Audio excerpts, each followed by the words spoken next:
मोगाचें स्वागत तुमकां म्हाका मागणें करूंक जायनातल्या वेळार ह्या सांकळेंतलो 16वो आंकडो तुमचे हुजीर हांव दवरतां.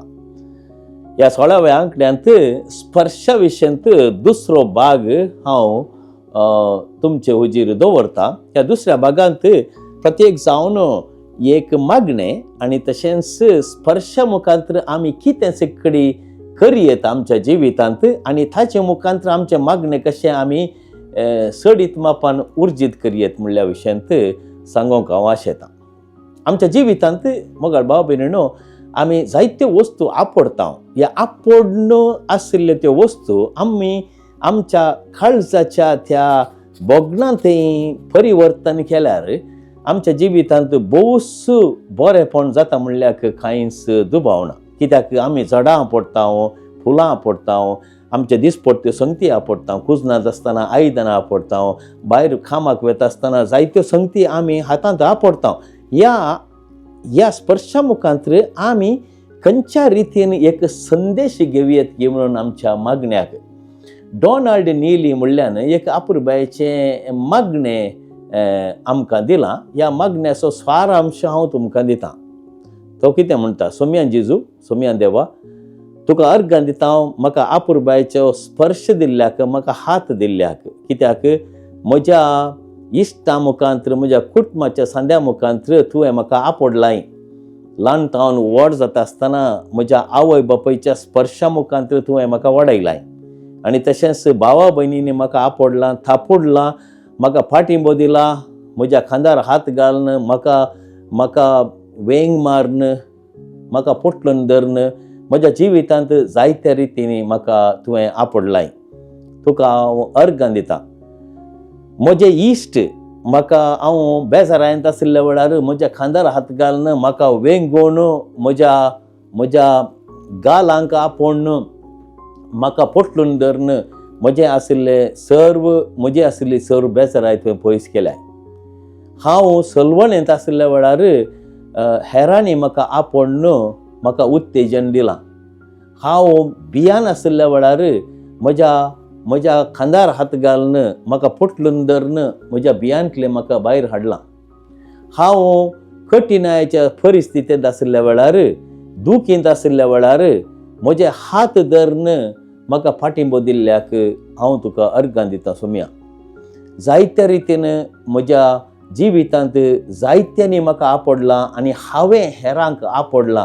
ह्या बरेपणाचो तो संतोश ह्या स्पर्शा मुखांतर तुवें म्हाका दिल्ल्याक तुका अर्गां दितां.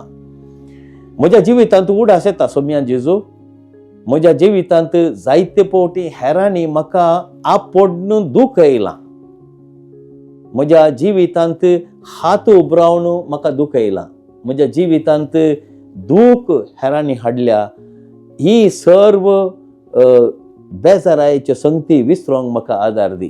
आनी तशेंच हांवें जर तर हेरांक दूख येयलां म्हज्या स्पर्शा मुखांतर, म्हज्या जिविता मुखांतर, म्हाका तुजें बोगसाणें दी. सोम्या जेजू, तूं म्हाका आदार दी. ह्या स्पर्शाच्या, ह्या आपुरबायेच्या देण्या मुखांतर हांवें हेरांची साखरी करूंक. कित्याक तुवें आमकां सुमेस्तांक ह्या संवसाराक आपडलाय, आपूण हाडलाय स्पर्शा मुखांतर. कशें आवय बापायनी तांच्या मोदें आशिल्ल्या स्पर्शा मुखांतर हांव जल्मलां आनी तशेंच ह्या स्पर्शा मुखांतर म्हाका तांणी ल्हान व्हड केलां. ह्या स्पर्शा मुखांतर सोम्या जेजू, म्हज्या जिवितांत ती दायाळाय आनी मोवाळाय हांवें हेरांक दाखोवंक तूं म्हाका आदार दी. हो स्पर्श तुवें म्हाका दिलाय, तुजे खातीर तुज्या कृपेक मुखांतर हांवें ताचो बरो उपयोग करन. हांव हेरांक म्हजो हात दिता आसतना, हांव हेरांचेर म्हजो हात दवरता आसतना बेसांव दिवंक, हेरांक हांव पुटलून धरता आसतना, हेरांची फाट तापोवन तांकां उत्तेजन दिता आसतना, सोम्या जेजू, तुज्याच स्पर्शा मुखांतर हें सगळें घडटा म्हणलें समजून घेवंक म्हाका आदार दी. आनी इतले मात्र न्ही देवा, तुवें म्हाका हे 2 आपुरबायेचे हात दिल्याय. हे हात नातिल्ले तर म्हज्या जिवितांत कितले कश्ट म्हाका जाते आशिल्ले. हांवें पळयलां, हात नासतना जल्मल्ले जायते आसात, कितले कश्टांनी ते जियेतात. थोडे झुजांत आनी तशेंच समाजेंत आशिल्ल्या त्या कठिणायेच्या परिस्थितींत तांचे हात तांणी होगडायल्यात. तांची हांव बिरमत पावतां. सोम्या जेजू, तुवें म्हाका हे आपुरबायेचे 2 हात दिल्ल्याक तुका अर्गां दिता.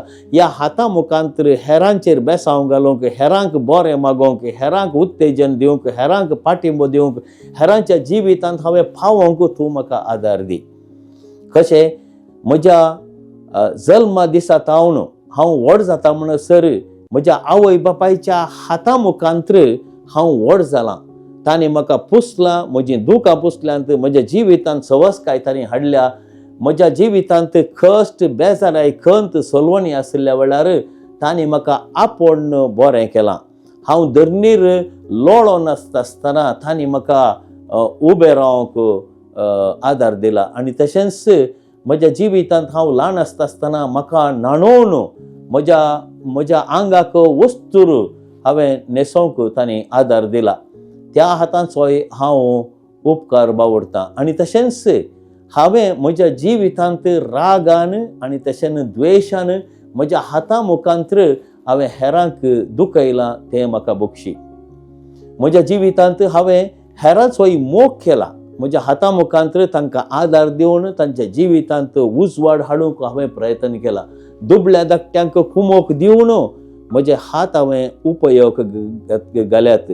सोम्या जेजू, ह्या स्पर्शा मुखांतर तूं म्हज्या जिवितांत येवनूच आसाय.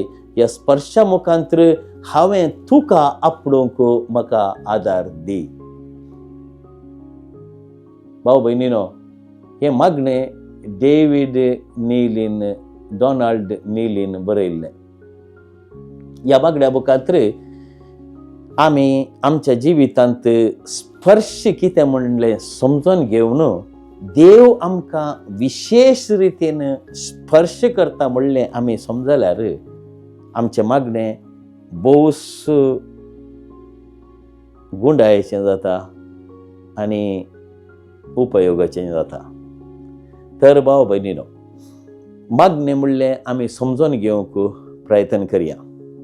ह्या मागण्या मुखांतर आमचें जिवीत परिवर्तन करूंक, मागण्या वेळार आमी देवाचो स्पर्श करूंक प्रयत्न करया. मागणें परत्यान हांव सांगतां, मागणें म्हणचें न्ही, मागणें सांगचें न्ही, पूण मागण्या मुखांतर आमी देवाक स्पर्श करूंक प्रयत्न करचें. केदाळा देव आमकां आपडटा आनी आमी प्रयत्न करता देवाक आपणूंक आमच्या दिसपट्ट्या जिविता मुखांतर. तवळ आमचें मागणें भोवूस फळादेक जाता म्हणल्याक कांय सुदुबावना. खरी एक संगत आमच्या जिवितांत आमी ती आपडटा, ती आमकां एक संदेश दिता म्हणल्याक कांय सुदुबावना. पळया, आमी एका रुखाक आपडटा आसतना ते आमी समजून घेवंक जाय. हो रूख कितल्याकी वर्सांतावन आसा. ह्या रुखाची वाडवळ देवान ह्या रुखाक रचलां. ह्या रुखाची चरित्रां हें समजत आसतना आमी देवातें संबंद आसा केल्ले बरी जालो. दर्याक पळोवन दर्याचें उदक आमी आपडटा आसतना आमी समजून घेवंक जाय, येदो व्हडलो दर्यो देवान रचला. ह्या दर्या मुखांतर, ह्या स्पर्शा, त्या उदकाच्या स्पर्शा मुखांतर देवातें म्हाका स्पर्श जाता म्हणल्याक कांय सुदुबावना. सकाळींच्या सुर्याचीं किरणां तीं म्हज्या कुडीचेर पडोन स्पर्श जाता आसतना हांवें म्हजें काळीज उबारूंक जाय. त्या सर्वेस्परा देवातें ताणें रचल्ल्याक ही एक देवाची रचना, सूर्यो, इतल्या अपुरबायेचो सूर्यो आमकां दिल्ल्याक. आनी तशेंच पावस आमच्या आंगार पडल्या वेळार हिंव आमकां खाता आसतना आमी समजून घेवंक जाय, खरी एका रितीन देव आमकां स्पर्श करूंक प्रयत्न करता. आनी तवळ आमचें काळीज आमी देवातें उबारलें तर तेंच एक मागणें जावंक पावता. तर मागणें म्हळ्यार 10-15 मिनटाचें मात्र न्ही. सगळें आमचें जिवीतच मागणें जावंक साध्य आसा. आमी प्रयत्न केल्यार मोगाच्या न्हू, मागणें कश्टांचें जायना.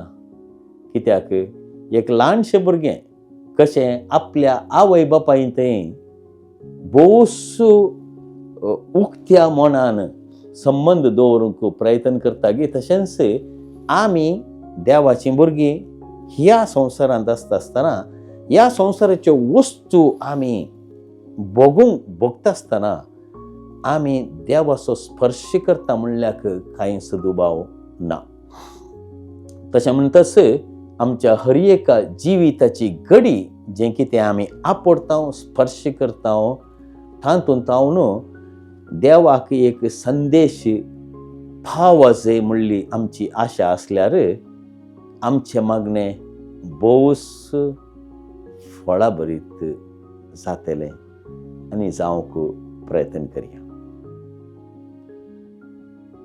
आमेन.